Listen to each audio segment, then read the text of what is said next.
aí, galera, beleza? Como é que vocês estão? Meus amigos, no vídeo de hoje temos muitas coisas para falarmos, pelo menos aqui 5 temas. Quero abrir o vídeo com uma coisa que deveria ser boa, sensacional, porque é uma notícia que vai impactar positivamente o bolso de todos os brasileiros, que é a redução do imposto, né, do IPI, mas a imprensa teve que criticar. Pior, teve deputado já denunciando o Bolsonaro por crime eleitoral. A gente vai comentar bastante nesse primeiro tema. Depois vamos falar da Polícia Federal. Ontem tivemos troca do diretor-geral. O que é que está acontecendo? Qual foi a motivação? O novo diretor-geral, ele está alinhado a qual grupo? Confusão grande, mas acho que dá para entender o que está acontecendo. Depois quero falar de política partidária, algumas coisas ligadas aí à direita, movimentações de Bolsonaro, dos aliados de Bolsonaro da base, para depois falarmos do Lulinha, que aí tem muita coisa pra gente falar do PT, muita coisa mesmo, né? Inclusive tem umas informações aí, meio que tá rolando na boca pequena, quero compartilhar com vocês, no que diz respeito a um possível candidato do Lula no estado de São Paulo, o que é que o Lula tá planejando. Parece que o Haddad não vai ser mais o candidato a governador, como tava pintando tudo na imprensa. A gente já comenta logo mais, e também uma informação que envolve o Dória, Bandeirantes, a gente chega lá. Por fim, vamos falar do tema aí, né, da questão que está acontecendo a nível internacional. Óbvio, sempre tentando trazer para o Brasil. E ainda falando de coisas internacionais, no dia de ontem, a gente ficou também sabendo que o embaixador lá do país, né, do chefe do João Dória, ele deixou o Brasil. Olha só o que está acontecendo. E nesse tema aqui, gente, quero abordar com vocês bastante o tema desinformação. Como a imprensa está usando os eventos lá fora para tentar desgastar o governo, criar falsas narrativas, enfim, né? O que a imprensa brasileira é mestre em fazer. Mas vamos começar aqui com notícias positivas. Ontem, Bolsonaro cumpriu uma coisa que já estava meio que certa, né? Até já tinha comentado sobre isso, que iria acontecer, mas foi publicado definitivamente no Diário Oficial da União. Redução de impostos. Por decreto, reduzimos hoje em 25% as alíquotas de IPI, Imposto sobre Produtos Industrializados, dos produtos da linha branca e automotivos. Aí vem geladeiras, fogões, máquinas de lavar, automóveis, etc. 25%. A vigência é imediata e as alterações de alíquota de tributos, como IPI, que servem à regulação do mercado, objetivam incentivar a indústria nacional e o comércio, reaquecer a economia e gerar empregos. Com os preços mais baixos, a tendência é que as pessoas possam, né, comprar mais. E aí todo mundo ganha. Ganha o consumidor final, vai pagar menos, ganha aí as empresas e o Estado vai arrecadar. Sim, você perde um pouco, né, mas como vai vender mais, você vai recuperar nas vendas, né? O aumento da venda vai aumentar. E aí, ontem eu comentei uma coisa, foi o seguinte, ó. Redução de IPI veio para ficar. Daqui para frente é redução de impostos. Redução de 25% será linear para todos os produtos, menos tabaco. Aí quando eu li essa aí, eu falei, peraí, menos pro tabaco? Aí já falei, né? A Globo vai soltar uma matéria reclamando que o tabaco ficou de fora. O tabaco ficou de fora. Bom, a Globo não reclamou do tabaco, mas aqui tá o UOL, né? Governo reduz IPI de forma linear. Cigarros de fora. Pô, e os fumantes? Ninguém liga pra eles, né? Tem que achar um jeito de botar uma coisinha lá, né? Pra dar uma... Mas aqui de boa, não nem chegou a criticar, né? Só aquela cutucadinha de leve. Pronto. O cara me mandou lá naquela postagem que eu fiz, o Ismael foi lá e mandou essa daí. Mas a Globo, óbvio que a Globo ia achar um jeito de criticar. Corte de IPI, do IPI, vai retirar quase 12 bilhões dos estados e municípios em 2022. Ué, como é que tu sabe? A Globo não tá levando em consideração o aumento das vendas. Não. Ele só tá fazendo um cálculo que gastou. Não, ele só arrecadou tanto, agora que cortou 25%, ele vai perder tanto. Tá, mas e o aumento das vendas? Uma vez que os produtos estão mais baratos, as pessoas tendem a comprar mais. É óbvio. Não importa. O importante é criticar. Pessoal, é uma coisa que impacta a vida do brasileiro, de quem mais precisa. Sabe? E você ainda vê, a gente tá aí, o Brasil, em diversas localidades, o pessoal passando por diversos problemas sérios, questão das enchentes. As pessoas têm aí comprar uma geladeira nova, um fogão novo, comprar um colchão todo. Não. Olha, a arrecadação vai cair. Beleza, é do jogo, né? É o que esperar da Globo. A Ju fala, hoje estão achando ruim de não pagar mais impostos. É surreal. Mas calma. Temos o Joel Pinheiro. O Joel Pinheiro é o bastião do liberalismo brasileiro, né? O super liberal. Se eu falar, vocês não acreditam. Eu vou dar play, vocês vão achar que também não é verdade, mas eu tenho que mostrar.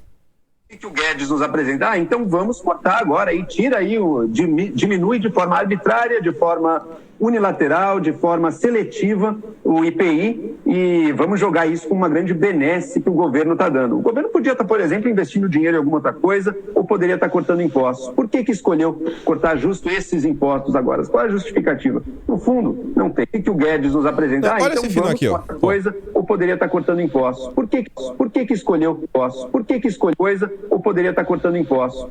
O governo poderia estar investindo em alguma coisa ou poderia estar cortando impostos. Mas o governo cortou imposto. 25%. Porque logo agora, blá blá blá. Né? Vai ver que a economia do Brasil tá precisando reaquecer, né? Precisando gerar emprego, né? É inacreditável. Liberal. Mas esse não foi o pior. O pior é o crime eleitoral que Bolsonaro cometeu. Mas vejam só, né? Vem a Folha de São Paulo. Olha, tadinho. Corte no IPI por Bolsonaro vai afetar serviços à população mais pobre, dizem secretários da Fazenda. Mas é a população mais pobre que mais sofre. Porque o imposto é o mesmo pro rico e pro pobre. Só que o salário do rico é gordão. O salário do pobre, né? Meu Deus do céu, não dá pra nada. No Brasil, quem mais paga imposto proporcionalmente é o pobre. Porque o imposto de renda é o que? 27,5%, né? A última alíquota. Mas o pobre não paga imposto de renda, mas o imposto direto que tem sobre todos os produtos, quem que paga? Paga o pobre. Mas não. A população mais pobre vai sofrer, porque vai pagar menos imposto, vai comprar uma geladeira mais barata. É inacreditável, é surreal.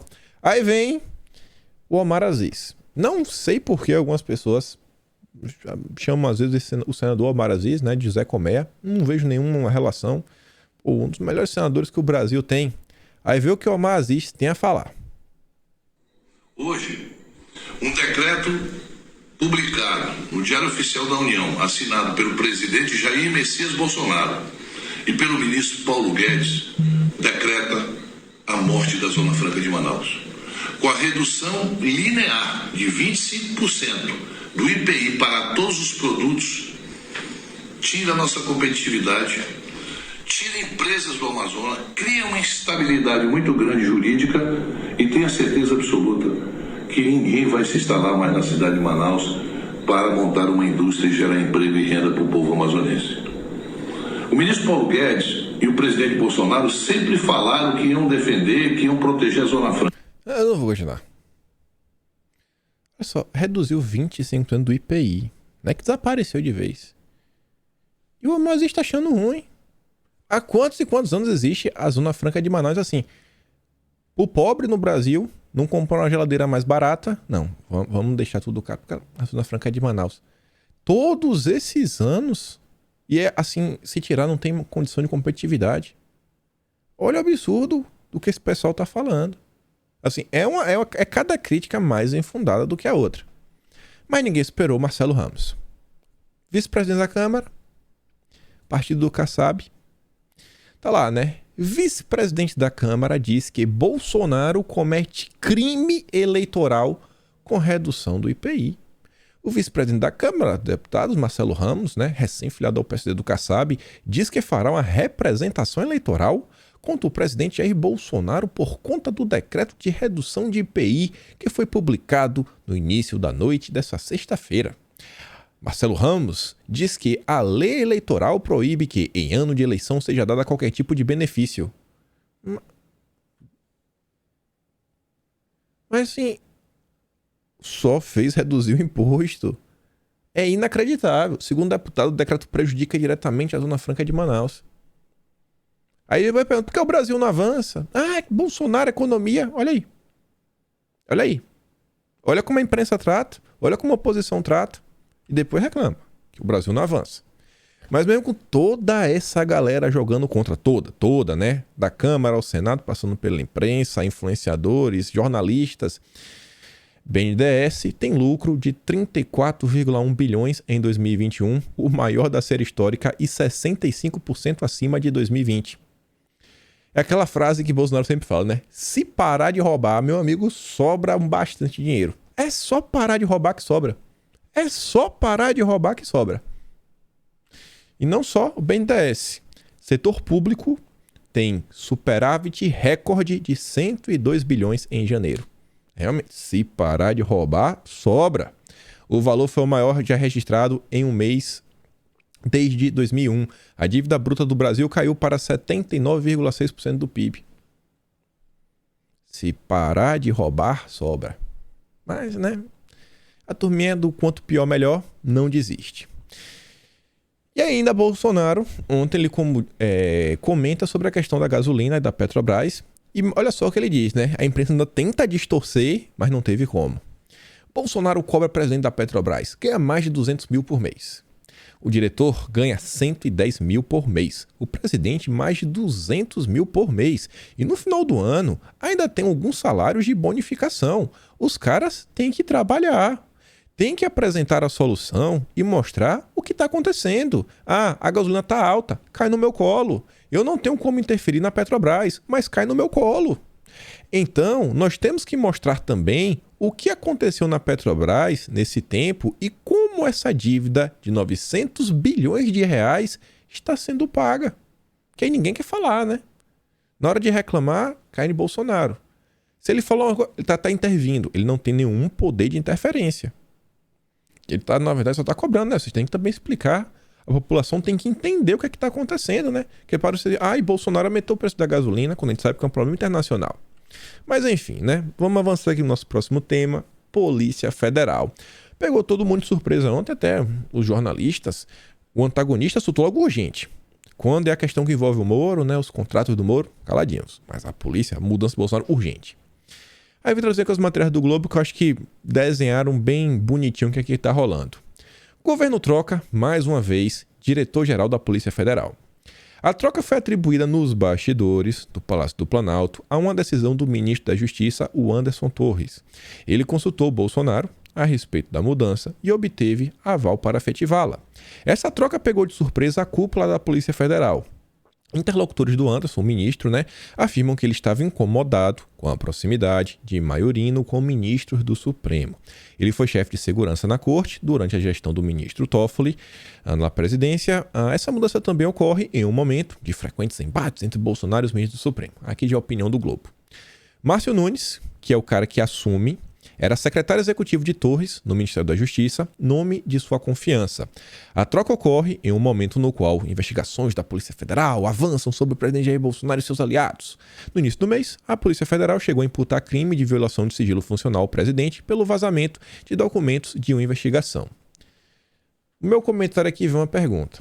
Acho que a maioria de vocês teve acesso aí aos dois lados da história.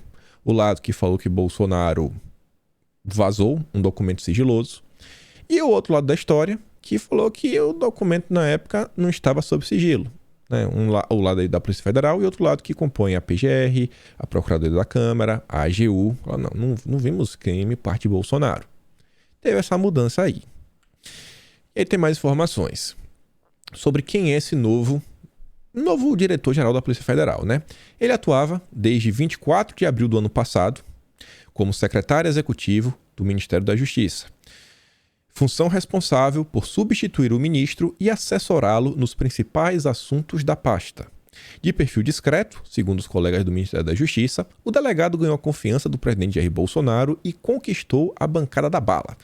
Assim que passou a integrar os quadros do Ministério da Justiça. Ou seja, a priori é um cara que tem diálogo com o Congresso. O recém-demitido diretor-geral, Paulo Maiorino, tinha boa relação com Torres, mas nunca manteve essa amizade tão próxima como a relação entre Nunes e o ministro.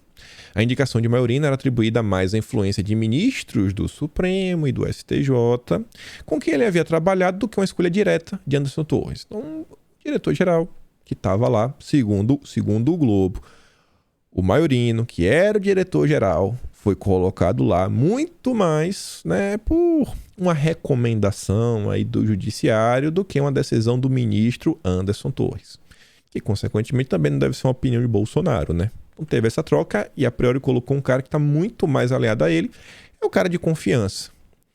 Não é o caso do Márcio Nunes, que é de confiança total do ministro. Ele também passou a atuar como interlocutor do presidente junto à bancada da Segurança Pública, também chamado de bancada da bala. O delegado cuidava, inclusive, de intermediar cafés da manhã entre o presidente e a bancada para que o chefe do executivo ouvisse a demanda dos parlamentares. É um cara que está numa posição que é de indicação política. Qualquer posição que é cargo comissionado é cargo político. Qualquer cargo comissionado é político. O cara pode ser técnico, isso, aquilo, outro. Mas indicação política, logo você faz política e vem mostrando que é um cara que tem traquejo. Por essa função, era costumeiramente elogiado pelos parlamentares da bancada, que constitui uma importante base de apoio do presidente. Aí o capitão Augusto, que é o líder da bancada e até do PL, afirma que o atual diretor-geral terá todo o apoio do grupo. Terá nosso apoio total. É uma pessoa que conhece a fundo a instituição. É uma pessoa discretíssima. Não fica se ocupando nas redes sociais. Pessoa extremamente profissional. Em um ano de eleição, podemos ter aí, né, algumas confusões, realmente ficar abaixo do radar. Só de quem não atrapalhar já está ajudando nesse ano, né? Fica quieto, já tá bom. E aí, sobre esse tema, e já finalizando pra gente andar aqui para falar de algumas questões políticas, o Guilherme Amado teve que comentar. Não ele, né? Um dos jornalistas que trabalham para ele, né? Daniel Haidar. Olha essa matéria aqui. Diretor da Polícia Federal aponta a proximidade com o STF como razão da demissão. Não, o Maiorino está falando que ele só foi demitido porque ele é próximo do STF. Já é aquela manchete para falar, ó, Bolsonaro está, né, procurando confusão com o Supremo. Aí você vai ver a matéria. Várias críticas, naquele negócio, o governo, o Supremo e tudo mais. Eu só quero mostrar 2 parágrafos. Essa matéria, quem é a fonte da matéria? É o Maiorino? Não. É o Anderson Torres? Não. Então, assim, quem que pode falar isso? É Bolsonaro? Não. Um amigo ouviu de Maiorino. Que amigo? Que amigo? Não posso falar que é fonte jornalística. Que pesou para a demissão sua propagada proximidade com o ministro do Supremo. Em um momento que eles e o processo eleitoral voltaram a ser alvos de Bolsonaro. Olha aquele discursinho, né? Chinfrim da imprensa. Só para criar narrativa. O ministro da Justiça, Anderson Torres, pegou de surpresa o diretor-geral da Polícia Federal, Paulo Maiorino, ao demiti-lo do cargo. De acordo com um interlocutor do delegado, Maiorino foi surpreendido com a visita surpresa em São Paulo do chefe de gabinete do ministro. Quem é o interlocutor? Aí você vê uma matéria dessa. Será que essa matéria aqui é uma matéria real ou é só uma narrativa? Que aí quando não fala o nome, né? Quem foi que contou? Não interlocutores. A gente fica assim olhando, né? Tá bom. Beleza. Mas vamos avançar. Vamos falar um pouco de política. Olha só. Uma coisa que a gente vem comentando aí nos últimos dias, Bolsonaro e os republicanos. Republicanos intensificam a pressão sobre Bolsonaro e senador diz que neutralidade é caminho mais provável na eleição. Provável, não é certo, é provável. Senador Messias de Jesus afirmou ao Globo que não considera haver risco de rompimento total. Se lembra que eu falei assim que assim uma coisa que sempre existiu, mas que hoje eu sempre boto no meu radar, né? Aquela típica nota que basicamente um dos envolvidos entra em contato com algum grupo jornalista para plantar uma notinha. Não, deixa eu te contar aqui umas coisas para tu publicar. Tem algum interesse por trás, mas beleza. Ó. Ele fala que não tem risco de romper totalmente com Bolsonaro, né, os republicanos, mas ressalta que é uma insatisfação grande porque o governo não dialoga com a legenda. Que foi o que eu tô falando alguns dias, ó. Pô, por que a Record tá batendo em Bolsonaro? Você bate, né? Porque o cara fala, pô, cara, por que tu não me batendo? Ah, pô, tu quer saber porque eu tô te batendo? Pô, vamos conversar, né? Vamos dialogar. Bolsonaro tá dialogando com a legenda. Com isso, ele acredita que a tendência no momento é os republicanos optar pela neutralidade na disputa à presidência, como querem muito de seus correligionários. E esse diálogo, né? Não é só sentar e conversar e ouvir. O que o pessoal quer? Bancada. Querem eleger deputados, principalmente no estado de São Paulo. Os republicanos têm uma meta. 12 deputados federais no estado de São Paulo. Como eu sei desse número? 12 deputados. Acredite se quiser. Se tivéssemos que decidir hoje, talvez a decisão seria pela neutralidade. Se tivéssemos uma certeza, olha só, em função da falta de diálogo com o governo. Mais uma vez, deixa claro. Talvez a maioria opinaria pela neutralidade. Isso se fosse hoje. Mas daqui até as convenções, tem um período grande. Procurado sobre um eventual desembarque do governo, o presidente dos republicanos respondeu o quê? O momento pede calma e é preciso aguardar novos acontecimentos. Aqui não é mais o Messias, aqui está falando do Marcos Pereira, né? O presidente do partido, o presidente dos republicanos. É o que eu digo, tem algumas coisas que acontecem que assim, não necessariamente você tem que apoiar XYZ, mas só o aceno, não, vou te apoiar. Que não necessariamente você realmente vai fazer campanha pro cara nem nada, mas só aquele aceno de às vezes pode ser o suficiente para você resolver algumas confusões. E aí, olha só, eu ver se eu falo aqui agora. Eu vou comentar umas coisas que também tem ligações com o republicano quando a gente falar do Lula. Mas saiu mais uma pesquisa. 62% de rejeição. Desculpa, com 62% de rejeição, Bolsonaro tem novo avanço gradual. Por mais que tenha essa rejeição absurda, o número em si eu não ligo. Mas as tendências são interessantes olhar. E é que a gente vem vendo na tendência várias pesquisas de diversos institutos diferentes, é que Bolsonaro vem mostrando uma redução na rejeição. O Brasil está melhorando. Se você parar para ver, inclusive, né, o noticiário, ninguém mais fala de pandemia. Agora todo mundo virou especialista em Rússia, Ucrânia e tudo mais. Mas beleza. E aí olha só isso daqui, né? Terceira via só não vai para o segundo turno se for muito imbecil. Olha o palavreado que o antagonista usa. Olha a forma como o pessoal fala. A matéria em si, do início até o fim, é só crítica, dedo na cara, querendo chamar basicamente todo mundo de bandido e obrigar a apoiar o Moro. Sim, realmente, hoje em dia é difícil você achar alguns jornais que realmente soltem notas assim mais informativas. Sabe? Não, o cara trouxe a informação nua e crua. Todo mundo tem o seu lado, mas passa do ponto, né? Passa e passa muito. Aí você vê isso daqui, ó. Fizeram ontem uma matéria gigante na Cruzoé. As piores práticas políticas adotadas hoje pelo bolsonarismo, como o nós contra ele, as fake news e os blogs sujos, tiveram origem no petismo. Quais são os blogs sujos que tem no bolsonarismo? Quais são as fake news, sabe? Nós contra eles. É muita papagaiação. Aí você fala o seguinte, ó, o blog sujo alimentado e apoiado pelo presidenciável da terceira via, mentindo sobre a existência de blogs sujos apoiados pelo governo. Foi o blog sujo quem inventou a fake news do blogueiros de crachá, que serviu de base para a CPMI das fake news. Já o braço tonto deles criou a tal teoria da conspiração do tal gabinete do ódio. E aí eles ficam acusando a gente, né, de violência, disso, aquilo, outro, petista. Vamos falar do PT pra valer? Olha isso daqui. O Globo a gente sabe que o Globo gosta do Moro, né? Mas assim, tá bem claro que não tendo o Moro, vai de Lula. Já que não tem o Moro não tá decolando, vamos apoiar o Lula. Bolsonaristas usam mais uma invasão de igreja de militante do PT para atacar o partido. Peraí. O cara é petista, o cara é do PT, e você falar, olha o que os petistas fazem, é tirar proveito? Mais uma invasão. Menos mal no título, eles chamam de invasão. E por que eu tô falando isso? A gente vai pro corpo da matéria. Políticos e apoiadores do presidente Jair Bolsonaro usaram o ataque feito por um homem a um templo da igreja Assembleia de Deus na cidade de Itauá, no Ceará, para fazer ataques ao PT. Militante do partido do município cearense, Ronaldo Carlos Lopes, afirmou que teve um surto após interromper seu tratamento psiquiátrico e depredou a igreja. Teve um surto. Coitadinho, né, gente? Coitadinho. Perfis de bolsonaristas compartilharam o caso, acusando petistas de serem contrários aos valores cristãos. Assim como ocorreu semanas atrás no episódio de aí já muda, ó. No título, eles foram justos no Globo, né? Invasão. Aí agora, não. No episódio de uma manifestação. Uma manifestação por um vereador petista na igreja de Curitiba. Uma manifestação, não é mais invasão. Ronaldo Lopes gravou um vídeo em seu Facebook pedindo desculpa para a igreja e seus membros. Ele justificou o ato de vandalismo por ter tido um surto após interromper o tratamento psiquiátrico. Deve ser primo do Adélio, né? Doidinho da cabeça, igual a Adélio. Deve ser primo do Adélio. Ronaldo, primo do Adélio. Após o episódio, ele foi detido pela polícia e liberado após prestar depoimento. E ficou um prejuízo de R$15 mil para a igreja. Aí, olha o final. Há 2 semanas, bolsonaristas usaram, mais uma vez, uma manifestação.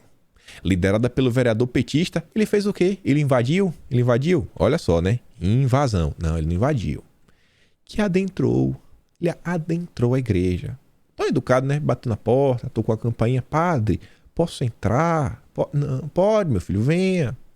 Ele adentrou a igreja Nossa Senhora do Rosário dos Pretos em Curitiba para criticar o PT. O protesto, ocorrido pela morte do congolês Moise, também foi usado estrategicamente por apoiadores de Bolsonaro para atacar a esquerda. Tudo o que acontece no Brasil, a imprensa ataca Bolsonaro.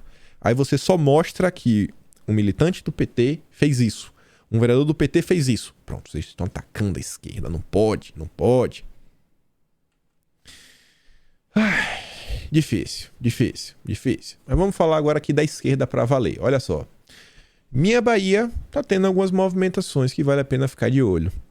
Jacques Wagner era o candidato. Não vai ser mais ao governo do estado. O Rui Costa estava caminhando para terminar o mandato. Não vai mais. Vai aparentemente abdicar. Vai vir como senador. PT tentando emplacar mais um senador. E quem vai sair aí, a priori, como governador na Bahia é o Otto Alencar. Aquele lá da CPI da pandemia. Vejam só. E tá lá, né? Reação de PT na Bahia de anúncio de desistência de Jacques Wagner de concorrer ao governo. Petistas não querem o senador Otto Alencar que seja candidato no estado. E isso é interessante.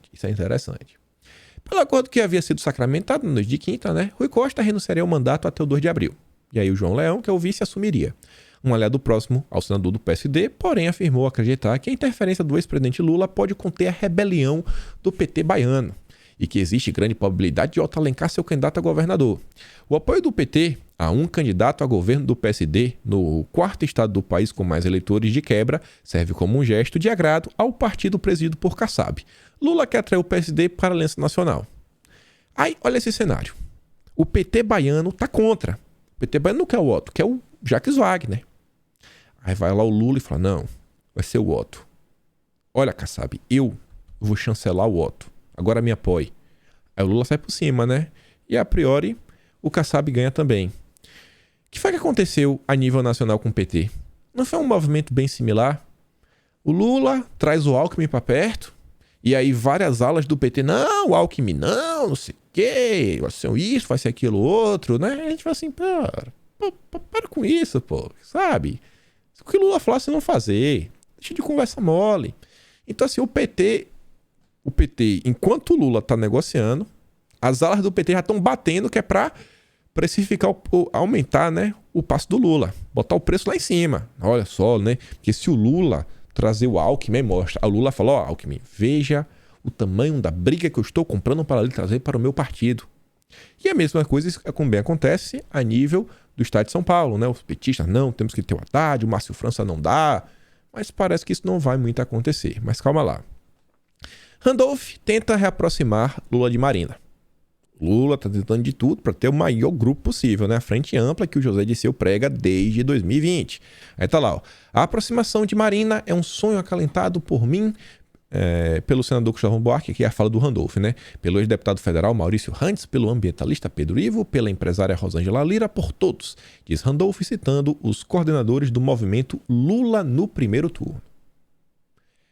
Interessante, agora tem um movimento, cara. Já tem um movimento agora para eleger o Lula no primeiro turno. Parece que cada vez mais, né, o medo de enfrentar Bolsonaro no 1 a 1 tá crescendo. Aí você vê isso daqui. Acho que se não tiver, hoje eu já entra naquelas coisas para falar para vocês. Mas vejam só. O plano de Lula e do PT para combater as motocicletas de Bolsonaro. Vai ter cicleatas e skateatas. A proposta dos eventos faz parte da cartilha elaborada pelo partido para orientar os militantes sobre que ações realizar nas cidades brasileiras em defesa da candidatura do petista. A imprensa já está, né, divulgando para o Brasil todo. Se você não souber, se você for um petista e quiser ajudar aqui, ó, a Veja já está te contando. Você vê que não tem nenhuma crítica, uma aglomeração. Não, é só avisando. Ó, gente, ó, o Lula vai fazer isso. E aí me sai essa matéria aqui também, ó. PT esquece. Oh, meu Deus, coitadinho, né? O PT esquece combate à corrupção em cartilha de princípios do partido. Foi um lapso. O PT criou uma cartilha com princípios a serem defendidos pelos comitês populares de Lula, país afora. O material fala de defesa do povo, da soberania e contra o liberalismo, por exemplo, mas não traz nenhuma palavra aos militantes sobre o combate à corrupção. Não, fica quieto. Esqueceram, né? Por que será? E antes de a gente avançar aqui, deixa eu contar.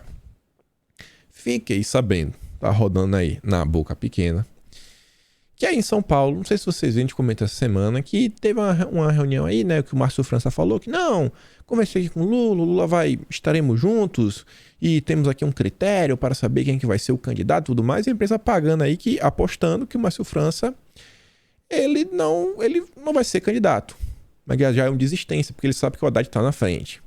Mas, do mesmo jeito que tem essas brigas aí lá na Bahia, né? O pessoal briga pro Lula, no final das contas, o Lula que vai decidir. Tá rodando aí a conversa que o PT também precificou, né? O cenário em São Paulo. Tá vendo que tem um Tarcísio. Estão olhando também estão olhando o nível governamental e estão olhando o nível Senado.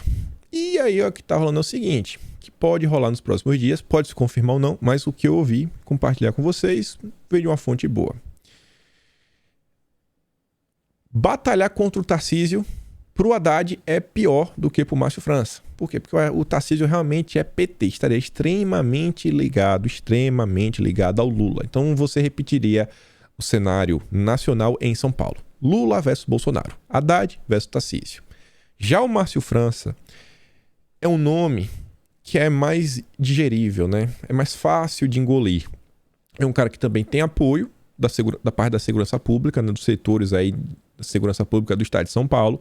É um cara mais de centro, né? Para algumas pessoas. Os isentões acho que ele é um cara mais de centro. E parece que o Alckmin bateu o pé nesse tema. Não, bate o pé, vai bater o pé, vai bater o pé. E também estão falando que o Haddad estava pensando que não vai. E aí no cenário assim, o pessoal viu que até o momento tem os candidatos a Senado. E eles acham que o Haddad também teria muito mais força do que o Márcio França. Porque enquanto a esquerda podia ficar assim, né, meio torcendo o bico para alguns candidatos, eles veem o Haddad como um cara que aglutinaria fácil a esquerda. E pro Senado em geral, assim, se o cara já conseguir 1/3 dos votos, como principalmente na eleição a gente vai ter alguns candidatos, vai pulverizar os votos, seria bom para a esquerda. E nesse meio tempo, fiquei sabendo também, João Dória, vocês sabem quem é o Dória, vocês devem lembrar que o LIDE, inverte São Paulo, mantém relações com certo país, devem saber que certo país vem mantendo relações com a Bandeirantes, a TV Bandeirantes, né? Ficou isso. E aí estão falando, né, numa possibilidade de talvez o cara da Band assim tá meio chateado com a possibilidade do Datena migrar para o Republicanos, porque aí, né, não é que envolve só a questão Bolsonaro, mas porque o Republicanos é ligado a Record, né, Universal Record. E aí, pô, teria um apresentador da Bandeirantes dentro de um pé na Record, pô, é um cara que é líder de audiência no horário, não é líder de audiência, né, mas tem uma audiência, só tem uma cara na TV, tá na Rádio Bandeirantes, então aí parece que teve uma conversa aí também entre o Dória e o Saad, e esse meio de campo tá embolado. O que vai sair disso, o que eu acho disso tudo, observar. Mas eu acho que vale a pena compartilhar com vocês, né? Então olha as coisas que estão acontecendo no cenário internacional com a ótica assim um pouco mais ampla. Nem tudo é apenas assim, eu vou colocar esse candidato aqui porque esse candidato tem chance de vencer, ou porque eu vou colocar esse candidato porque eu quero só o apoio de um determinado partido, determinado grupo. Uma questão que você olha, por exemplo, republicanos, não é só um partido, né? Você está falando da base evangélica realmente vestir a camisa. Enfim, confusão grande, não vou ficar me alongando muito sobre isso. Quero entrar aqui em um tema, né? Enquanto o PT esquece do combate à corrupção em suas cartilhas, você vê que o PT mantém contato, né, muito próximo com a OAB, mais especificamente com o Felipe Santa Cruz, né? Daqui a pouco é capaz até da imprensa falar, olha, está aí, tá tentando juntar o Felipe Santa Cruz ao PT para criticar a esquerda. Mas o próprio Globo noticia que a Justiça condena ex-presidente do OAB a pagar R$20 mil à advogada de Flávio Bolsonaro por danos morais. A afirmação de Santa Cruz que Luciana seria uma advogada de porta de cadeia tinha claro propósito de diminuir a honra e a imagem da criminalista. E quem diz isso é o juiz Leonardo de Castro Gomes, da 17ª Vara Civil da Comarca da Capital. E, gente, olha só, isso aí foi Rio de Janeiro. Uma coisa é um jornalista xingar alguém, né? Denegrir a imagem de alguém. Outra coisa é um cidadão comum, até um político, mas o cara que na época era presidente do OAB. Como é que você prende uma ordem dos advogados do Brasil e você, sabe, tenta diminuir a honra de uma mulher ainda por cima, da criminalista? Olha como as coisas são. Na época, a imprensa só caladinha. Imaginem se a OAB fosse presidida por alguém de direita e o cara tivesse dito isso sobre uma mulher. Imagine o caos. Iam pedir o impeachment de Bolsonaro. Você deve estar se perguntando o que é que Bolsonaro tem a ver com a OAB. Nada, mas iam ligar o cara no Bolsonaro, porque a imprensa faz tudo. Agora, quando você fala quem é quem, ó, os bolsonaristas estão tentando, né? Enfim. Aí, já que falando em processo, assim, tem algumas coisas que assim, eu às vezes tento deixar de lado, mas algumas coisas acontecem na direita, cara, que eu me pergunto, né? Olha só, eu quero ser bem justo aqui. Eu não vou dar minha opinião, só vou deixar aqui, mostrar pra vocês tiram... Faz o julgamento de vocês. Cineasta Josias Teófilo processa secretário responsável pela Lei Rouanet por difamação. Já ganhou uma matéria na Globo, né? Já Teófilo é uma rara voz conservadora na cultura que defende o instrumento, falando da Lei Rouanet, e um adversário da atual gestão da cultura. Ele chamou o secretário de vagabundo em 14 de fevereiro, por ter afirmado durante o horário de expediente que o escritor Paulo Coelho curtia uma mamona. Porciúncula rebateu Teófilo dizendo: vagabundo é você. O seu objetivo é claramente desmoralizar nós, profissionais da área cultural, com acusações de que somos vagabundos e vivemos às custas do governo sem trabalhar, afirmou o cineasta, que pede indenização e retratação do secretário nas redes sociais. Olha o que foi que aconteceu. André fez um post. Isso aqui é do dia 14, do mesmo dia do post. Uns dias atrás, ele fala: nem sei qual foi a postagem. Tá lá a postagem. Aí ele fala: segundo 11 da manhã, em pleno dia útil, olha a ocupação do vagabundo. O Josias chama André de vagabundo. Aí o André fala: eu não sei qual foi a postagem, mas vagabundo é você. E aí fala que é um macum. Sabe por quê? Sim. O cara chama de vagabundo, aí o André fala que vagabundo é ele, e ele processa o André, e o André está atacando a classe artística. Vocês tiram aí, né? Vocês veem aí. Quem que você acha que tá certo? Quem tá ofendendo quem? Quem tá ofendendo quem? E sobre Josias, aí pegar um pouquinho no pé, porque isso aqui apareceu na minha timeline. O Rafa Glau, que vez ou outra já trouxe alguns vídeos, é aquele cara que gosta de traduzir vídeos. Ele traduz os vídeos, até Bolsonaro já usou em um de seus pronunciamentos na TV. E ele falou uma coisa assim, ó: tem uns caras aqui no Twitter, cara, que se acham às vezes a última bolacha do pacote. Ele traz aqui esse print. Acho que o Josias estava comentando sobre filmes da época aí que envolvem batalhas, né, conflitos, Aí o Vitão, 9mm, um cara que defende pauta, deve imaginar, né, fala o seguinte: os caras só falam de filme cult, né, assim, os caras frufru, né. Cara, filme bom de batalha, né, Rambo, todos, Nascido para Matar, Platoon, Resgate do Soldado Ryan, Fomos Herói, Falcão Negro em Perigo, filme cult. Aí o cara responde assim, ó: o babaca pegou na sessão da tarde e ficou nisso. Você vê, né? Josias tem que ser um pouco mais calmo na hora também de responder as pessoas, né? O cara fala: tá puto por quê, mano? Só porque eu não gosto de filme, né? Da década de 60, pra dizer que eu tenho um intelecto superior. Só tô zoando. Não sei se você percebeu aí do alto da sua superioridade. Mas enfim. E aí vamos entrar aqui no nosso último tema. Os conflitos internacionais, mas na ótica do Brasil. Antes de a gente falar propriamente deles, olha isso daqui. Embaixador deixa o cargo. Muita gente comentou, né? Muita gente celebrou, entendo a celebração, mas será que não tem um cheiro assim no ar de missão cumprida? Não, cara, tu fez o que tinha que fazer. Vamos te relocar agora outro país. Antes de ir pro Brasil, né? Ele já teve alguns países da América Latina que entraram em algumas crises, né? Era o que ele tava lá. Tem que olhar quem que vai ocupar o espaço, né? Não existe espaço vazio. Vai chegar um novo. Vamos ficar de olho e ver quem vai entrar no lugar. Mas de qualquer forma, eu acho que vale a pena dar uma celebrada. Já começando a falar aqui, quero mostrar primeiro o Japão, pra gente falar do Brasil, né? A imprensa continua cobrando o Bolsonaro por posição. E ontem o Brasil se posicionou onde realmente deveria se posicionar. A gente já chega lá. Japão teme retaliações que afetem itens estratégicos. O Japão, que é o Japão, uma potência econômica aí, semicondutores, tecnologia, tá com medo. Mas Bolsonaro, tem que ir lá. Tá lá, Bolsonaro. Só falta falar que o Bolsonaro tem que pegar um avião, pegar o exército brasileiro e botar pra batalhar junto.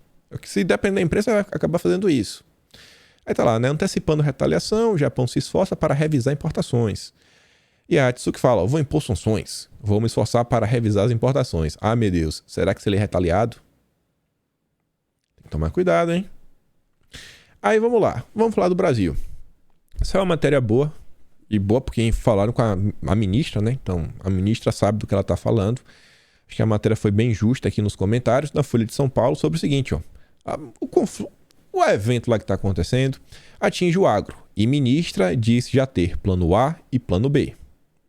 O Ministério da Agricultura já fez um levantamento dos múltiplos e variados problemas que o Brasil pode enfrentar por causa da questão.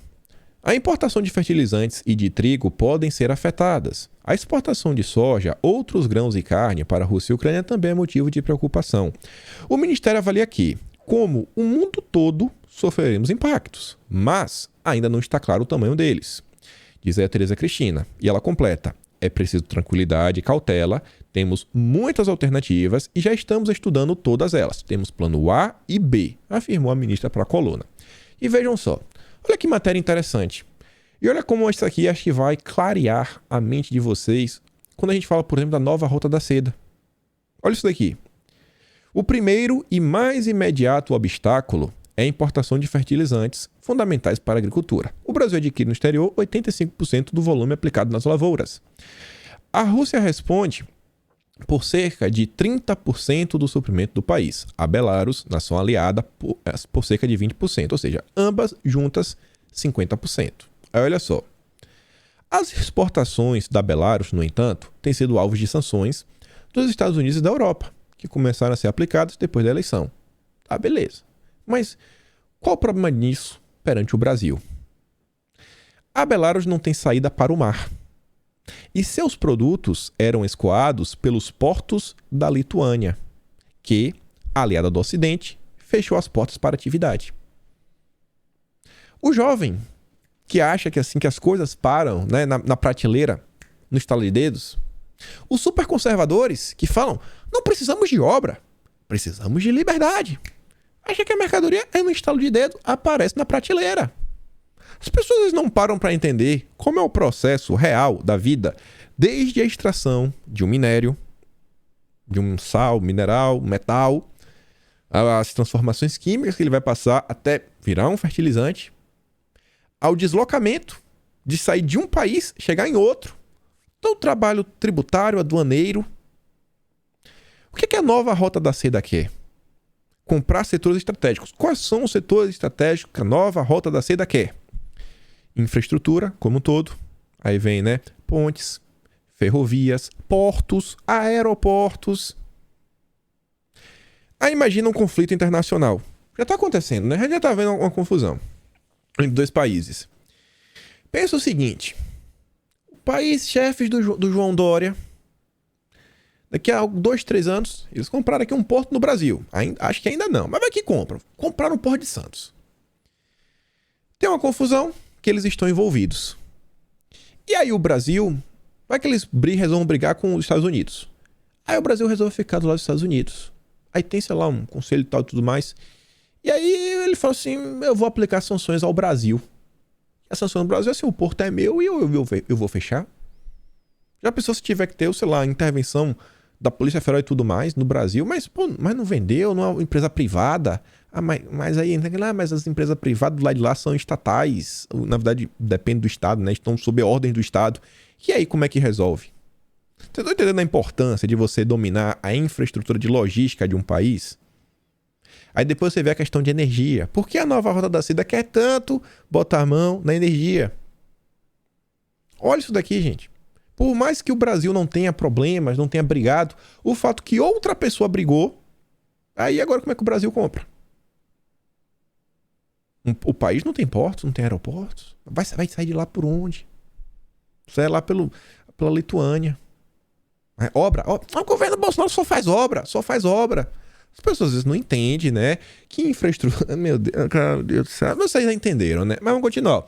As sanções aplicadas pelos Estados Unidos e pela União Europeia ao país de Putin, no entanto, ameaçam agora esse fornecimento. O Brasil não é obrigado a seguir as medidas, mas elas podem afetar o fluxo de mercadorias.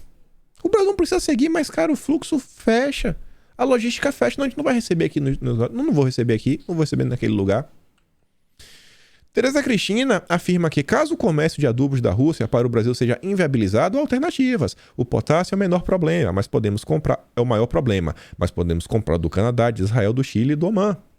Ela citou ainda o Marrocos e o Irã, país para o qual viajou recentemente e fez uma grande oferta de fertilizantes ao Brasil. Olha só, os iranianos, no entanto, também sofrem sanções, o que dificulta a operação logística de importação. Mas está lá a nova Rota da Seda, comprando porto, aeroporto, rodovia, ponte. No Brasil, Bolsonaro só faz obra. Não precisamos de obra não, precisamos de liberdade. Como se obra também não trouxesse liberdade. Aí você vê, navios de países sancionados, por exemplo, não podem ser abastecidos pela Petrobras. Em 2019, a estatal se negou por 50 dias a fornecer combustível para 2 embarcações iranianas, temendo violar a legislação norte-americana. O impasse só foi resolvido depois de determinação do STF, que ordenou o abastecimento. Olha como as coisas que acontecem, sabe, são tão grandes, complicadas. Olha as discussões que se podem ter. Sabe? Olha pro Brasil. Cara, eu realmente fico assim, gente, tem pessoas que até ontem falavam de Big Brother e agora são os maiores especialistas em geopolítica. E o pessoal tá tão preocupado. Esses dias eu passei pelo TikTok, aí passando assim pelas lives só pra olhar, vendo na cobertura. O meu interesse era ver os comentários. O que mais tinha de brasileiro? Eu falei, cara, o brasileiro tá tão interessado. Aí tem uma live aberta de outros países, tá lá o brasileiro na live. Assim, se preocupa com o nosso país, em primeiro lugar. Eu vi uma frase esses dias no Twitter que era o seguinte, cara, o pobre no Brasil, o esgoto é céu aberto, mas ele tá preocupado com a Ucrânia. Beleza, interessante, a gente tem que realmente prestar atenção, mas vamos tentar entender em primeiro momento o que vai impactar o Brasil. Vamos trazer tudo para o Brasil. Mais uma vez, o ministro da Economia alemão diz que 50% do gás, 35% do petróleo e 50% do carvão do país vem da Rússia. Olha a importância de você ter independência energética. Energia é igual soberania. É soberania nacional quando você fala em energia. Acima de tudo. As pessoas acham que o mundo, né, de fadas, oh meu Deus do céu. Você vê agora um problema. Aí vamos falar agora um pouco aqui de desinformação. Olha essas duas matérias. Folha de São Paulo e Bastidor, né? Invasão da Ucrânia racha grupos bolsonaristas, diz especialista. Imagina esse especialista. Não, tem aqui os olavistas e tal, e tal. Qual racha que tá acontecendo? Meu Deus, assim, nem ele sabe o que eles querem que aconteça, né? Mas isso daqui é pior. Ideologia atrapalha posicionamento do Brasil em relação à Rússia. O Japão tá com medo de retaliação. O agro brasileiro também. Mas a imprensa brasileira porque quer que Bolsonaro fale alguma coisa. Por quê? Porque é importante.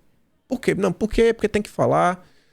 Pra quê? Não tem pra quê. É só pra criticar o governo. Mas vamos lá, vamos por partes. Olha essa matéria. Vamos fazer uma análise aqui é bem interessante, né? Para líder ou líderes, né? Plural tem pelo menos 2, né? Se a gente falar de um só, é líder. Tem que ser 2. Por que eu tô chamando atenção pra isso? A gente vai ver logo menos. Para líderes do Congresso, Bolsonaro perde a mão ao não condenar ataques russos à Ucrânia. Congresso, tá? Normalmente o líder no Congresso é o cara que fala em nome do partido. Vamos ver o que a matéria diz. O silêncio do presidente Jair Bolsonaro nas primeiras horas, né, pode lhe custar apoios e votos na avaliação de lideranças do Congresso. Mais uma vez, no plural. Parlamentares cobraram uma posição mais enfática do governo. O presidente da Comissão de Relações Exteriores da Câmara, que não é uma liderança no Congresso, o Aécio não é o líder do PSDB, mas ele é o presidente aí, né? Aí vem. O Aécio Neves conversou ao longo do dia com o ministro da pasta, né? O Carlos Alberto França, e pediu uma posição mais dura, condenando os ataques. Bolsonaro perde um espaço enorme. Tá, e os outros líderes? Não tem. A matéria diz que os líderes estão contra. O único líder que a matéria tem para trazer para você é o Aécio Neves. Só. Devia ter colocado no título assim, ó, para Aécio Neves, Bolsonaro perde. Mas você tem que acreditar que o Estadão conversou com vários líderes. Quais? Não sei. Não sei por que não fala. A matéria continua. No Itamaraty, contudo, há ainda o temor de que o presidente se pronuncie de maneira irresponsável por questões ideológicas. que questão ideológica, meu Deus do céu. Aí, a imprensa que cobra um posicionamento de Bolsonaro fala o seguinte, ó, contrariando a tradição diplomática do país que historicamente defende soluções pacíficas. Mas Bolsonaro falou que ele quer paz. Paz, eu estou do lado da paz. Exatamente o que ele falou, eu estou do lado da paz. Vocês estão cobrando dele posição que vai acirrar o conflito. A posição de Bolsonaro é paz. Eu quero a solução pacífica. Eles estão fingindo que Bolsonaro não fez o que eles estão acusando o Bolsonaro de não fazer. Vai faltar? A batalha pode ainda ter efeitos para o agronegócio brasileiro, dependente do fertilizante russo. Há uma preocupação com a interrupção do fornecimento. Será que é por isso que Bolsonaro está quieto?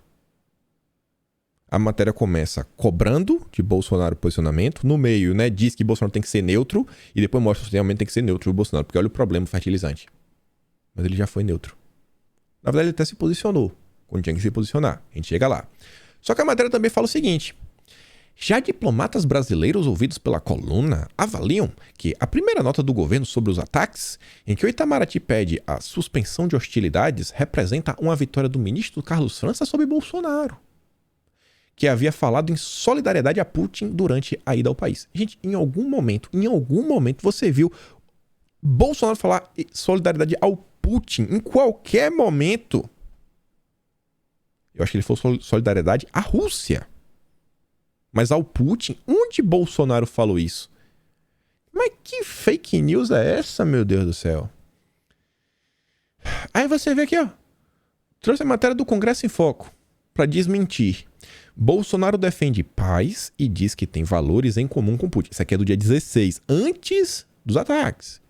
Compartilhamos valores comuns, como a crença em Deus, a defesa da família. Também somos solidários àqueles países que querem e se empenham pela paz. Ele está falando do Putin. Há países que se empenham pela paz. E no final ele diz, ó, que ele está lá, ó, temos uma colaboração intensa com os principais fundos internacionais, BRICS, G20, Nações Unidas, onde defendemos a soberania dos Estados, o respeito ao direito internacional e a Carta das Nações Unidas. Onde é que está a solidariedade ao Putin? Aí você vê aqui, ó, valor, Grupo Globo, para desmentir o Estadão, dia 18. Bolsonaro diz ter transmitido mensagem de paz na Rússia, sem tomar partido de ninguém. A afirmação ocorre após reiteradas críticas do governo aos pronunciamentos de Bolsonaro em Moscou. O presidente brasileiro expressou 2 vezes solidariedade à Rússia. Jamais ao Putin. Jamais. Que tem mais... Blá, blá. Aí, ó, depois do encontro com Putin, em declaração conjunta, o mandatário brasileiro diz ser solidário àqueles países que querem e se empenham pela paz. A matéria do Estadão tá mentindo da manchete até o último parágrafo. Isso porque o Estadão faz parte do Comprova. Adora meter o dedo na cara para falar que todo mundo publica fake news. O Estadão vai falar, como é que você... Lá atrás, quando o Renan sabia tudo. Como é que você sabe que o Renan e o Carlos Gabas e o pessoal da Precisa, qual é a relação? Como é que você viu isso daí? Eu respondi e falei, cara, se tu quer eu te conto, tu me contrata para o teu trabalho. Aí passou 2 semanas, a Folha de São Paulo soltou lá a matéria, né? Renan e advogado lá da CPI, empregado da CPI, né? Relação, bababá, Precisa. Aí eu falei, agora que a grande imprensa falou, não é mais fake news, né? Mas enfim, vamos sair disso daí com caixinha no saco. Aí vamos falar mais de fake news e desinformação. Sérgio Moro. Bolsonaro optou por apoiar a Rússia sob aplauso do PT. Bolsonaro fez isso, gente? Sob aplausos do PT? A Paula Mas ela respondeu. Mas vamos aqui, ó. A postagem do Moro. No conflito entre Estados Unidos, União Europeia e a Rússia, com esta invadindo a Ucrânia para subjugar a liberdade de um povo, Bolsonaro optou por apoiar a Rússia sob aplausos do PT. Precisamos mudar isso e alinhar o Brasil ao lado da liberdade e das democracias. Peraí. Calma. Tem muita coisa, muita besteira no post só. O Leandro Russo falou o seguinte, em primeiro lugar, não há exatamente um conflito entre Estados Unidos, União Europeia e Rússia. Há uma invasão da Ucrânia pela Rússia, com Estados Unidos e União Europeia apoiando a Ucrânia. Enquanto, né, os comunas que o senhor nem citou estão apoiando a Rússia. Em segundo lugar, Bolsonaro não declarou apoio. O Leonardo Coutinho, né, deu aquela tratorada de forma fina, né, né? O cara é educado. Doutor Sérgio Moro, perdoe minha chatice, mas quando o senhor chama uma invasão de conflito entre Estados Unidos, União Europeia e Rússia, faz uma confusão danada e reforça a desinformação sobre o que está acontecendo. E mais, de certa maneira, o senhor reproduz o que você critica. Mas o antagonista tá lá, né? Batendo palma pro Moro. Vai lá, dança maluquinho. Aí você vê, desmentindo fake news, porque o Correio Brasileiro também fala, né? Bolsonaro optou por apoiar a Rússia sob aplauso do PT, diz o Moro. Só que o presidente ucraniano, ele diz que ele está grato a todos os membros do Conselho de Segurança da ONU que votaram para parar, né, o ataque. E o Brasil tá aqui, ó, pequenininha. Eu vou ter essa postagem também maior. É só para mostrar, né, para desmentir o Moro que a gente postou. Mas vem aqui, ó. Quando o Brasil realmente precisava se posicionar, o Brasil se posicionou. Que aqui, ó. Brasil e 10 países votam por resolução crítica à Rússia na ONU. Mas os comunistas, né, os chefes do João Dória, ó, boca pio. Aí tá lá, ó, grato a todos os membros. Olha a gente aqui, gente. A segunda bandeira é a nossa. A segunda bandeira é a bandeira do Brasil. Onde é que o Brasil tomou um lado? Na verdade, tomou o lado que o Moro tá falando. É um absurdo. É desinformação atrás de desinformação. Para não ficar sem críticas, ao nosso lado, né, o pessoal mais à direita tá aqui, ó. Isso aqui tem que tomar muita atenção. Nessa ânsia de trazer informação, saber de tudo em primeira mão, a Jovem Pan acabou por colocar um vídeo de videogame como se fosse algo real. Pegou um CG, uma computação gráfica de videogame para tentar falar, olha o que tá acontecendo. Pelo amor de Deus, pô. Tem que ter mais responsabilidade. E pra gente chegar ao final do vídeo, com uma coisa assim que você botar a mão na cabeça e falar, mas rapaz, né, quem diria? Chamava o pessoal da direita de maluco. Globo News. A pauta é o primeiro dia da nova ordem mundial. Quando o pessoal falava, né? Não, isso aqui, não. Conspiração. Mas talvez edição. Talvez edição. Bom, o cara fala exatamente esse trecho. Estamos de volta e a pauta é, mais uma vez, o primeiro dia da nova ordem mundial. O vídeo tá lá no Twitter do Paulo. E ainda tem aqui um print, ó. Guga Chakra. E mais uma galera aí que eu não faço ideia quem seja. A pauta é o primeiro dia da nova ordem mundial. Olha só, né? Quantidade de coisa que falavam que não tinha nem pé nem cabeça, que era coisa, né, dos maiores conspiracionistas da direita, que ouvia as ideias do guru Olavo de Carvalho e tudo mais. Vão começar a tomar forma, né? Interessante, né? Interessante demais. Enfim, meus amigos. Cadê? Volta aqui. Ficamos por aqui, né? Dá aquela curtida, aquela compartilhada. Obrigado aí, vocês. Vez ou outra eu vejo, né, que, pô, surge um novo membro do canal, uma pessoa que me apoia lá no Patreon. Às vezes eu devia agradecer mais, mas tô agradecendo aqui agora. E normalmente é vocês que ficam até o final, né, que quando dou esse recado. Então, obrigado. Quem se inscreve para ser membro do canal ou também aqui no Patreon ajuda muito. Sei que é bastante difícil nesse momento que o Brasil tá, mas fico bastante feliz. E o convite tá sempre aberto. Se inscreve nas minhas redes, todas as redes, Telegram principalmente, posto muita coisa lá. E o Twitter é óbvio, né? Eu tô lá o tempo todo. E, obviamente, lembra daquela compartilhada marota e a gente se vê amanhã. Que não tem como a gente se ver amanhã, né? Aquele grande beijo, abraço, tamo juntos e valeu, meus amigos. Fui!